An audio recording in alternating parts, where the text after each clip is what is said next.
We are starting the development plan. Maharashtra regional town planning मधला एक second important ज्या 4 पार्टमध्ये याला डिवाइड केलं होतं, या 4 पार्ट मधला एक सेकंड इम्पॉर्टंट पार्ट जो आहे तो आहे डेव्हलपमेंट प्लान. खरं तर डेव्हलपमेंट प्लान म्हणजे नेमकं काय किंवा डेव्हलपमेंट प्लानच्या काय कंडिशन्स असतात. आता एक लक्षात घ्या, ज्या वेळेला आपण डेव्हलपमेंट प्लानचा विचार करतोय किंवा ज्या वेळेला तुमच्या डोळ्यासमोर डेव्हलपमेंट प्लान येतोय मित्रांनो, त्यावेळेला सगळ्यात महत्त्वाची गोष्ट काय आहे की तुम्हाला अर्बन एरियाला डिझाईन करायचं असेल. ओके, म्हणजेच काय डेव्हलपमेंट प्लानच्या अंतर्गत येतो किंवा ज्यासाठी आपल्याला स्टडी करायचा आहे, तर एखाद्या अर्बन एरियाला, सिटीला, टाउनला आपल्याला प्रॉपर प्लान करायचे किंवा लॉंग टर्म स्ट्रॅटेजिक प्लान आपल्याला त्याला फॉर्म करून द्यायचा आहे. त्यालाच आपण काय बोलतो, डेव्हलपमेंट प्लान. मग डेव्हलपमेंट प्लान मध्ये फक्त प्लॅनिंग प्रोसेस असेल का, तर नाही.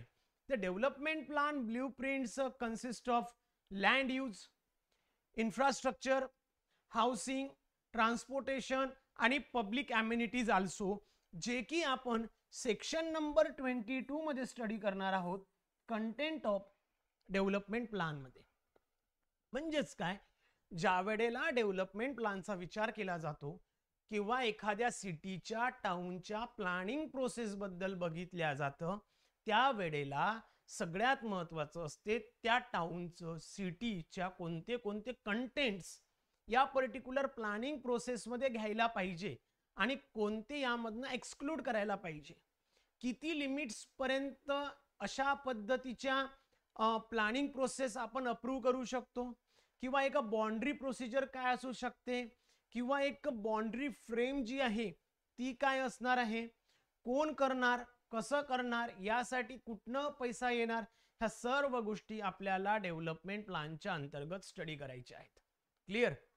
यामध्येच डेव्हलपमेंट प्लॅनची नेसेसिटी काय असतो किंवा डेव्हलपमेंट प्लॅन मध्ये सगळ्यात इम्पॉर्टंट नेसेसिटी काय आहे, यामध्ये सगळ्यात इम्पॉर्टंट आहे की एखाद्या पर्टिक्युलर सिटीला किंवा अर्बन एरियाला, टाउनला प्रॉपरली फॅसिलिट करायचं आहे, ज्यामध्ये सगळ्या गोष्टी म्हणजेच काय, housing, employment and community facility while protecting important landscape and environmental feature for this particular area, town, city और अर्बन एरिया.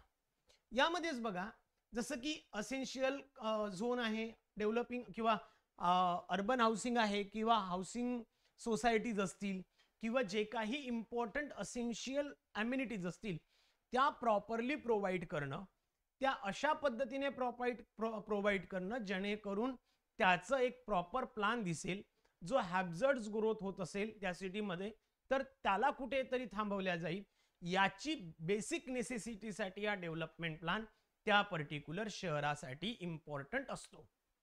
पुढे बघायचं झालं तर प्रपोज ऑफ डेव्हलपमेंट प्लान मध्ये काय येतं, तर सगळ्यात महत्त्वाचं काय, तर goal of development plan is to be organise and sustainable growth of city, guiding future growth. म्हणजेच काय, एखाद्या पर्टिक्युलर सिटीला ज्या वेळेला डिझाईन केलं जातं किंवा डेव्हलप केलं जातं, त्यावेळेला त्याची डेव्हलपमेंट एका पर्टिक्युलर मॅनरने व्हायला पाहिजे, एका पर्टिक्युलर प्रॉपर वेने व्हायला पाहिजे. त्यासाठी एक फ्युचर ग्रोथ पॅटर्न ठरवला जातो. सिमिलरली झोनिंग रेग्युलेशन्स, हे झोनिंग रेग्युलेशन एखाद्या सिटीमध्ये किंवा त्याच्या ॲस्थेटिक किंवा ब्युटी पॉईंट ऑफ व्ह्यूने जर का बघितलं तर खूप जास्त इम्पॉर्टंट आहे, ज्यामध्ये तिथला रेसिडेन्स हा कम्फर्ट, कन्व्हिनियन्स प्रॉपर फील करू शकेल. त्यासाठी झोनिंग रेग्युलेशन्स म्हणजेच रेसिडेन्शियल, कमर्शियल, इंडस्ट्रियल अशा पद्धतीचे झोनिंग हे फार महत्त्वाचे असेल. इन्फ्रास्ट्रक्चर प्लॅनिंग मध्ये जेवढे काही रिक्रिएशनल स्पेसेस असतील, ॲम्युनिटी स्पेसेस असतील, ते तिथे अवेलेबल करून देणं किंवा त्याच्यासाठी काहीतरी रिझर्वेशन अपॉइंट करून ठेवणं, हे सुद्धा या पर्टिक्युलर डेव्हलपमेंट प्लॅनचा पर्पज आहे. Next, prevention unplanned development. So जिथे कंजेस्टेड एरिया आहे, ओव्हरक्राउडिंग एरिया आहे, ट्रॅफिक खूप जास्त होतो, अशा ठिकाणी प्रॉपर प्लान प्रोसेस अप्लाय करून त्या गोष्टींना तिथे आळा घालणं. सोबतच जे काही हॅझर्ड्स ग्रोथ जर सिटीमध्ये होत असेल तर त्याला एका पर्टिक्युलर लिमिटमध्ये थांबवणं आणि अशा पद्धतीचे नंबर ऑफ इश्यूज सॉल्व्ह करणं. यासोबतच सगळ्यात महत्वाचं काय की एन्व्हायरमेंट फॅक्टर जो आहे मित्रांनो, एन्व्हायरमेंट फॅक्टर जो आहे हा खूप जास्त इम्पॉर्टंट रोल प्ले करतो या डेव्हलपमेंट प्लान प्रोसेसमध्ये. म्हणजे कोणत्याही केसमध्ये जर का तुम्ही डेव्हलपमेंट प्लान प्रिपेअर करताय त्यावेळेला त्या पर्टिक्युलर सिटीचं, टाउनचं, अर्बन एरियाचं जी काही एन्व्हायरमेंटल प्रोटेक्शन आहे हे प्रोटेक्ट करणं, कन्झर्व करणं ही त्या पर्टिक्युलर ऑथॉरिटीची जबाबदारी असेल किंवा त्या पर्टिक्युलर प्लॅनरची जबाबदारी असेल. क्लिअर? सोबतच की element of a development plan जर बघितलं तर यामध्ये कोणते कोणते की एलिमेंट्स आहेत, जसं की हा सुद्धा पार्ट आपण बघणार आहोत सेक्शन नंबर 22 मध्ये, जो की आपला कंपोनंट्स ऑफ डेव्हलपमेंट प्लान म्हणून आहे. त्यामध्ये आपण हा पार्ट बघणार आहोत. पण तरीही land use map is the key element of this development plan, ज्यामध्ये डेव्हलपमेंट प्लानच्या केसमध्ये झोन्स असू दे, सेंट्रल बिझनेस झोन्स असू दे, हाऊसिंग असू दे, बिझनेस एरिया असू दे, इंडस्ट्रियल एरिया असू दे, सेमी पब्लिक एरिया असू दे, कमर्शियल एरिया असू दे, अशा पद्धतीचा लँड यूज मॅप या पर्टिक्युलर डेव्हलपमेंट प्लान मध्ये शो केला जातो. ट्रान्सपोर्ट नेटवर्क जर का बोलायचं झालं तर ट्रान्सपोर्ट नेटवर्क मध्ये त्या टाउनसाठी, अर्बन एरियासाठी, सिटीसाठी रोड्स, हायवेज, मेट्रोज और एनी अदर वेज. ओके, तर ट्रान्सपोर्टेशन कम्युनिकेशन हा सुद्धा त्याचा एक बेसिक पार्ट असतो. Next, public amenities, allocate the land for school, hospital, park and recreational स्पेसेससाठी ज्या काही पब्लिक अम्युनिटीजच्या कंडिशन्स या पर्टिक्युलर डेव्हलपमेंट प्लॅनमध्ये येत असतील त्या पूर्णपणे तिथे प्रोव्हाइड करणं, त्यासाठी लागणारी जागा रिझर्व करून ठेवणं किंवा नवीन नवीन प्रपोजल तयार करणं, हा की एलिमेंट्स आहेत या डेव्हलपमेंट प्लॅनचा.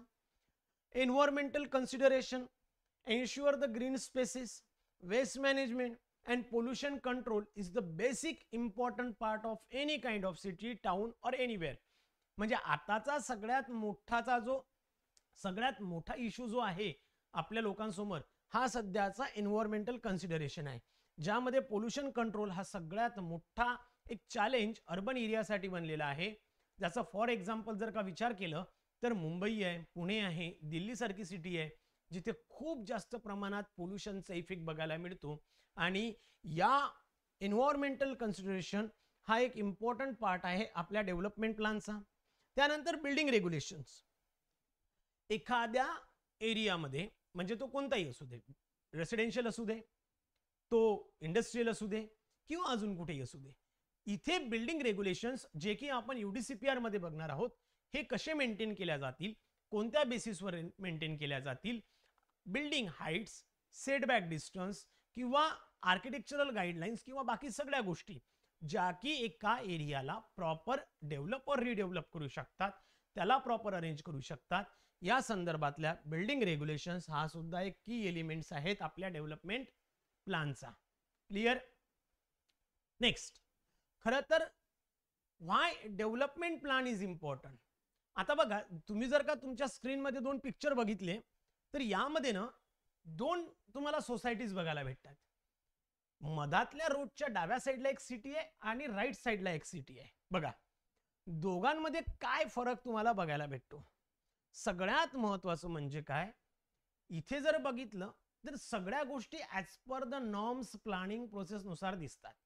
आणि इथे जर बघितलं तर एखादी झोपडपट्टी, खूप मोठी झोपडपट्टी दिसते, एका साईडला बिल्डिंग दिसत आहेत ना, इथे प्रॉपर अरेंजमेंट दिसत ना, काहीच नाही.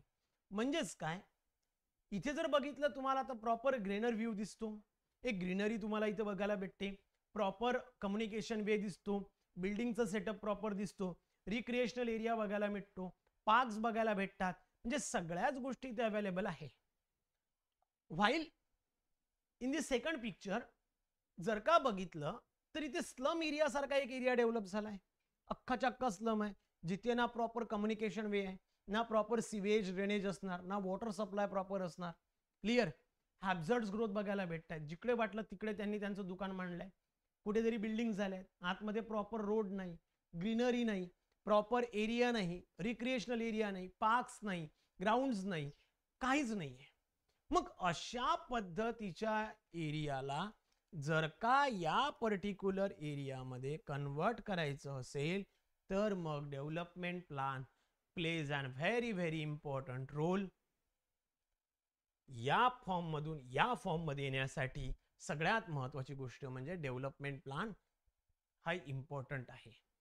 कारण अशा सुद्धा एरियाला आपण डेव्हलपमेंट प्लॅन अप्लाय करू शकतो किंवा कंजेस्टेड एरियामध्ये सुद्धा कॉम्प्रेन्सिव्ह टाईप डेव्हलपमेंट प्लॅन आपण अप्लाय करू शकतो आणि या पर्टिक्युलर केसमध्ये हा एरिया सुद्धा चेंज केला जाऊ शकतो किंवा याला सुद्धा रिडेव्हलप केलं जाऊ शकतं. सो सगळ्यात महत्त्वाचं डेव्हलपमेंट प्लॅनची गरज काय? To prevent the chaotic urban growth. ह्या अशा पद्धतीची अर्बन ग्रोथ आहे ती खरं तर थांबवण्यासाठी डेव्हलपमेंट प्लॅनची गरज आहे. Balance distribution of resources. कोणत्याच पद्धतीचं रिसोर्सेस इथं बॅलेन्स नसणार आहे. इथे जर का बघितलं तर तुम्हाला इकडे बघायला भेटेल, इकडे ग्राउंड बघायला भेटते, प्रॉपर बिल्डिंग्स आहेत, प्रॉपर कम्युनिकेशन वे आहे, रिक्रिएशनल एरिया आहे, पार्क्स आहे, प्रॉपर कम्युनिकेशन वेज प्रोव्हाइड केले गेले, सगळं कसं परफेक्ट बघायला मिळतं. इकडे असं काहीच नाही. म्हणजे इकडे जेवढ्या काही अम्युनिटीज असतील त्या बॅलेन्स वेने प्रोव्हाइड करणं शक्य नाही.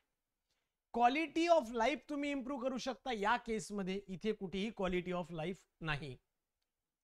ज्या केसमध्ये इकॉनॉमिक ग्रोथ इकडे शक्य आहे, इकडे बिलकुल नाही. ओके. आणि अशा केसमध्ये जर का क्लायमेटिक रेझिलन्स असेल किंवा काहीतरी इश्यू होत असेल, डिझास्टर मॅनेजमेंट असेल, तर अशा ठिकाणी त्याचं प्रिव्हेन्शन किंवा त्याच्यातनं वेगवेगळे रस्ते शोधू शकतो. इथे कुठेही काही शक्य नाही. त्यामुळे डेव्हलपमेंट प्लॅनची गरज पडते किंवा डेव्हलपमेंट प्लॅनला आपल्याला युटिलाइज करावं लागतं. डेव्हलपमेंट प्लॅन ज्या वेळेला तयार केला जातो त्यावेळेला कोणत्या कोणत्या गोष्टी महत्त्वाच्या असतात किंवा कोणत्या गोष्टींचा विचार या डेव्हलपमेंट प्लॅन मध्ये केला जातो? तर एक तर सर्वे अँड डाटा कलेक्शन, म्हणजेच काय, प्रॉपर सर्वे कलेक्शन करणं गरजेचं आहे. त्याचा एक्झिस्टिंग लँड यूज मॅप तयार करणं गरजेचं आहे. त्या संदर्भातले रिपोर्ट्स तयार करणं गरजेचे आहे. त्या संदर्भातला डाटा कलेक्ट करून त्या संदर्भात प्रॉपर ड्राफ्ट डेव्हलपमेंट प्लॅन तयार करून त्यावर येणारे ऑब्जेक्शन सजेशन ऍडजस्ट करून त्याला मॉडिफाय करून एक फायनल डेव्हलपमेंट प्लॅन तयार केला जाऊ शकतो. या सगळ्यांसाठी पब्लिक कन्सल्टेशन हे खूप जास्त इम्पॉर्टंट आहे, ज्यामध्ये लोकांचं पार्टिसिपेंट असायला पाहिजे, त्याशिवाय हा प्लॅन होऊ शकणार नाही. Next, drafting the plan, preparation of zoning laws, infrastructure layout and urban policies, ह्या सर्व गोष्टी त्या प्लॅन मध्ये प्रॉपरली ऍड करणं गरजेचं आहे. नेक्स्ट, सगळ्या गोष्टींच्या बेसिसवर ज्या काही गोष्टी तुम्ही प्लॅन केल्या, मॅपिंग केलंय, डाटा कलेक्ट केलाय, रिपोर्ट्स तयार केले, यासाठी गव्हर्नमेंटचं अप्रुव्हल असणं फार महत्वाचं आहे. गव्हर्नमेंटच्या अप्रुव्हल शिवाय तो डेव्हलपमेंट प्लॅन त्या सिटीसाठी त्या एरियासाठी लागू होणार नाही. आणि once it get the approval from the state government, it will be implement for that particular urban area, for that city, ज्यामध्ये तुम्हाला अशा पद्धतीचा एक प्रॉपर वे बघायला मिळेल. म्हणजेच काय, एक प्रॉपर कम्युनिकेशन वे बघायला मिळतो, प्रॉपर बिल्डिंग सेटअप मिळतं, झोनिंग वाईज तुम्ही अशा पद्धतीने या सिटीला किंवा एरियाला तुम्ही डिस्ट्रीब्यूट करू शकता.